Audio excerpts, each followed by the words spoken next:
How to start a video podcast? It's a great question, but the answer is actually very, very simple. The answer is that the way you start a video podcast is exactly the same way you would start an audio podcast.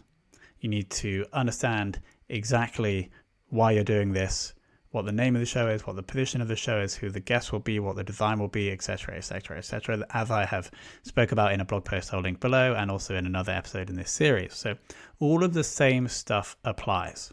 You still have to give a clear reason for why someone should subscribe. You still have to work really hard to make the audio content super valuable for a very specific persona. And the whole video aspect comes in. Well, actually, if you're recording an audio podcast, you really should be recording video anyway.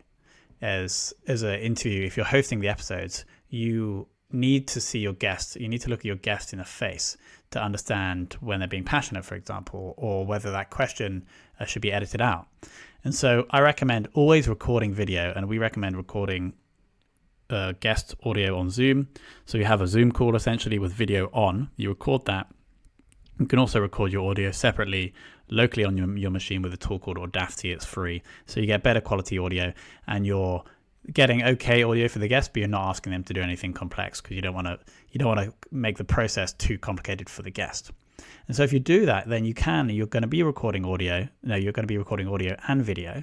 And then you can simply take the video file that you get from the Zoom recording and then you can upload that into YouTube. YouTube is the core platform for video podcasts. Apple recently allowed video podcasts, but the consumption of video on Apple Podcasts is significantly lower than that on YouTube. And so you just need to have the ability to create a playlist, create a YouTube channel, and make sure that all of your episodes are uploaded there and they are tagged with relevant keywords. You put relevant keywords in the title and description, of course, to get that lovely inbound search traffic. Now, of course, the Bcast, once you'll take the Zoom audio, and the Zoom video, you'll upload the audio to Bcast.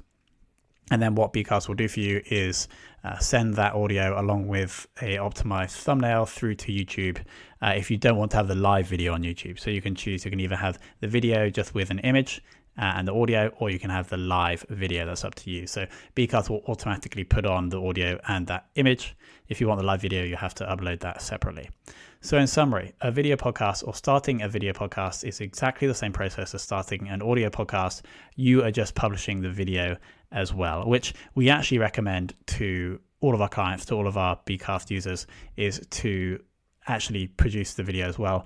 Typically not the live video unless you're really serious about editing, but to definitely put the audio along with the image onto YouTube, because YouTube is growing massively, really, really great inbound search traffic. So it's just basically extra exposure for your show for doing very little effort, because Bcast will do that automatically.